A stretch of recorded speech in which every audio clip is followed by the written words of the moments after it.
Well, good afternoon. I'd like to welcome everybody to this remembrance for General Al Gray, organized in collaboration with the Carolina Museum of the Marine, Onslow County, the City of Jacksonville, and the Onslow Civic Affairs Committee.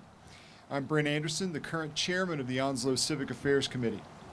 The origins of the Civic Affairs Committee come from the response of this community to the first Gulf War and how this community was changed by the Beirut bomb blast in 1983. It was then that many came to know the leadership of General Al Gray and his strong support for this community of military and civilians who, for some, only temporarily call this place home. The Civic Affairs Committee performs honors for those who have passed through Onslow County in service to their nation and who give the ultimate sacrifice while on duty. These honors include a wreath placed at the Freedom Fountain by committee members and the fountain set to mourning status. Today, we continue our duty to remember with special honors to General Al Gray. For this remembrance, a mourning ribbon has been placed on the magnificent sculpture of the Eagle, Globe, and Anchor, and we gather at this site symbolic of historic and significant impact of General Gray's life that will be a part of the story the Carolina Museum of the Marine will tell. To begin our honors, Jacksonville City Council member and member of the Observances Committee of the Onslow Civic Affairs Committee, Cindy Edwards.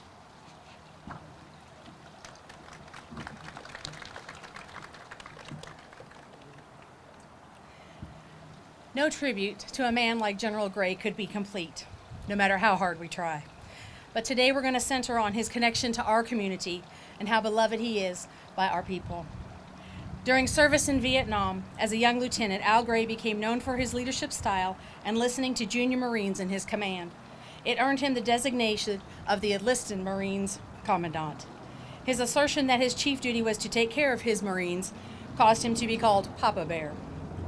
The current Commandant, General Eric Smith, called him a Marine's Marine and a giant who walked among us.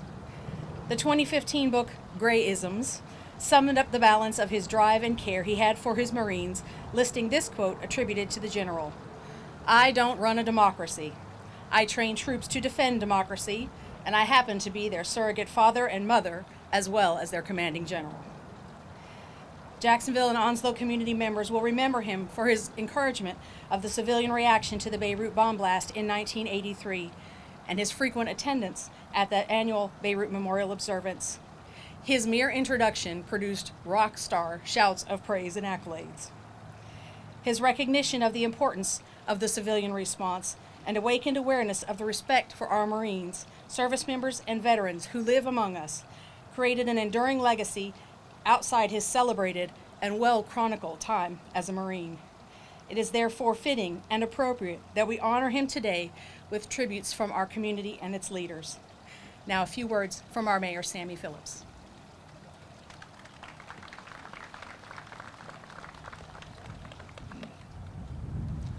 Good afternoon, everyone. Al Gray elevated the military-civilian bond, set the stage for this community's successful response to the first Gulf War. When Doris Downs and what was then the city's Beautification and Appearance Committee responded to the devastating news of so many lives lost in the Beirut bombing, Al Gray was the commander of the 2nd Marine Division. The group wanted to plant a tree for each man that was killed.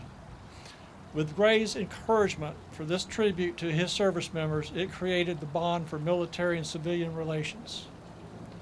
Those trees gave rise to the first memorial placed at the Lejeune Memorial Gardens and a national tribute to that consequential day of October 23rd, 1983. As mayor, it has been my honor to be the 6th mayor to repeat the pledge made by this community to never forget the bond of this community and how significant the loss of so many had been felt so personally in this community. So when dread of the first Gulf War was at its highest, it gave rise to the community to respond and pledge to take care of those who were left behind by this massive Marine Corps deployment. The remembrance of that response lives on with many organizations who stand ready to help our military families in times of need. General Al Gray designation by those around him as Papa Bear is appropriate as he sought to prepare his troops for the future. We now know that his legacy will also be how this community changed because of his encouragement over the years. I had the honor of meeting General Gray on several occasions that he came here, and as a man, as a Marine, he just had this aura of leadership about him. He was just a wonderful person to talk to, and I will always cherish those opportunities that I had to speak with him. Here now, Onslow Board of Commissioners Chairman Tim Foster.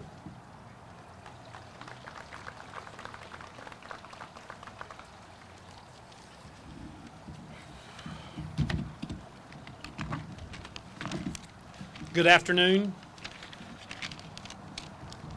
Connections between Onslow County, the city of Jacksonville, and Marine Corps Base Camp Lejeune.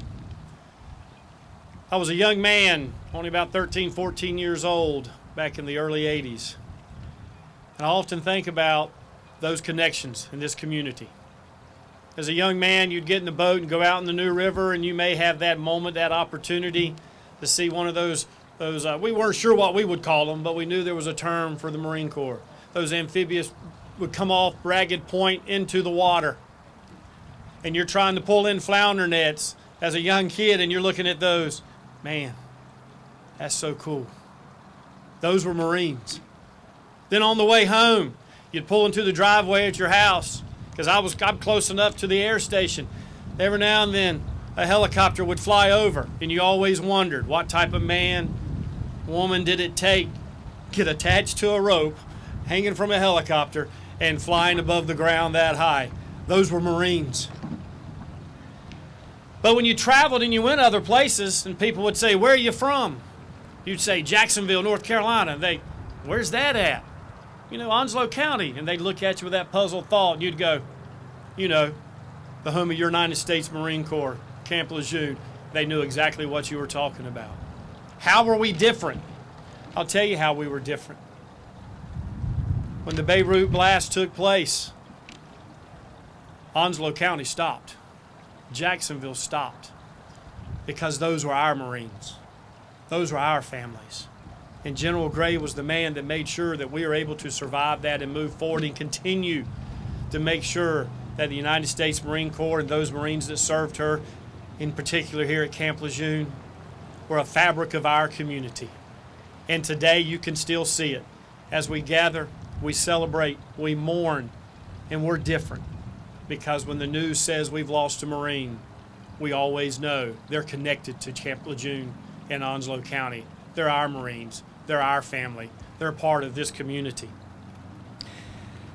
I was a young man when Beirut blast occurred, and I feel the impact each October 23rd, and I see that impact on this community with the names on the wall at the Beirut Memorial. I see it in the hundreds of who continue to attend the annual observance, the red jackets, the motorcycle jackets, the families in the new generation who have a place to grasp the impact of their fathers, grandfathers, brothers, cousins, and other relatives. And I see the devotion and admiration of those who serve with General Gray, as well as the families, those lost or injured, and this community. It is fitting that a book was published called Grayisms because of the wonderful sayings of this beloved leader. The fact that he thought of those whom he was privileged to lead as being his wards and their provider and advocate demonstrates his leadership, his ability to truly listen and respond to the lowest ranked Marine on the field, marked a man who knew what drove the Marine Corps, and the belief that the U.S. Marines are the greatest fraternal group ever created. He said if you wanted to know what was going on, you lead from the front. And that's exactly what he did. See, a few months ago, I was honored to be at his 95th birthday celebration, and I got to see what he meant to this community. He walked in the door, and those in the hallways split and separated for General Gray to walk that hallway.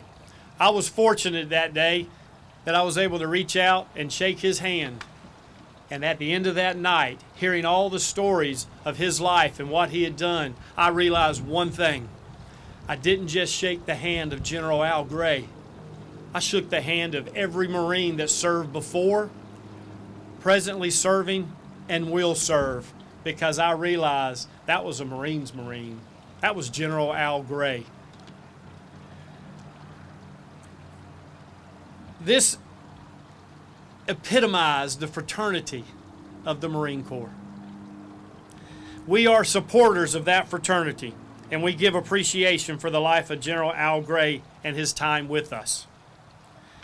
A member of that fraternity and the Chief Executive Officer of the Carolina of the Museum Marine, we welcome Brigadier General Kevin Stewart to address us now.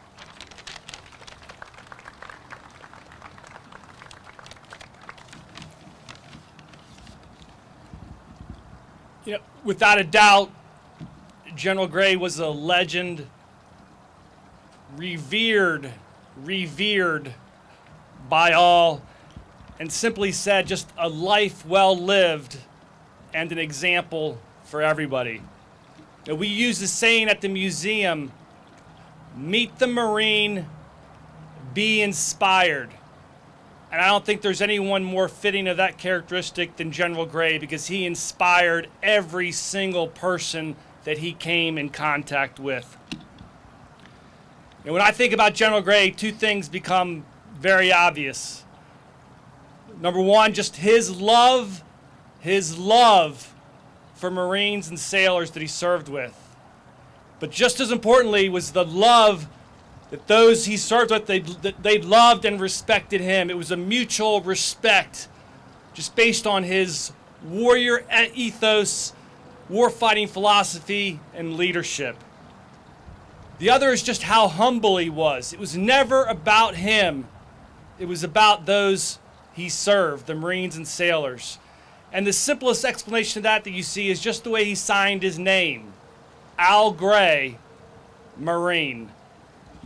And I will say, you know, this town saw those two characteristics in spades after the Beirut tragedy and bombing. I think one of the most poignant memories is that at the end of the ceremony, you would see him by himself standing in front of that wall, reading those names and honoring their lives and service and the connection that he had for years with those families.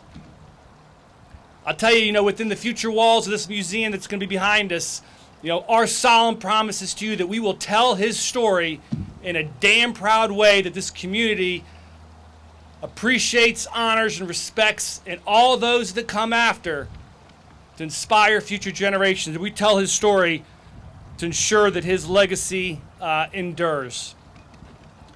In the Grayism book referenced by many, the last Grayism, the last quote, and I would also say the most lasting Grayism, it's fitting to remember and commit to this.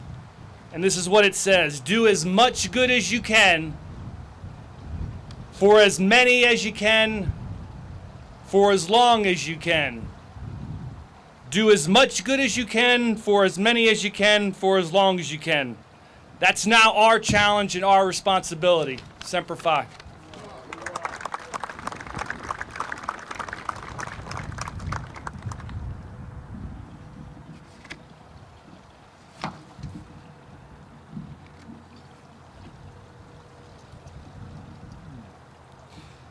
There are many in our community who can add to the deep history of the impact of the life of General Al Gray.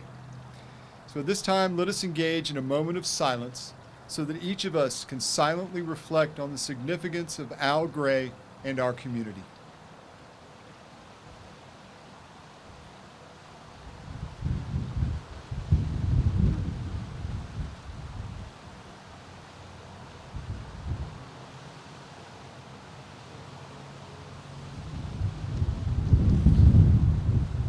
Today, a black drape has created a ribbon of mourning for General Gray on the eagle, globe, and anchor sculpture.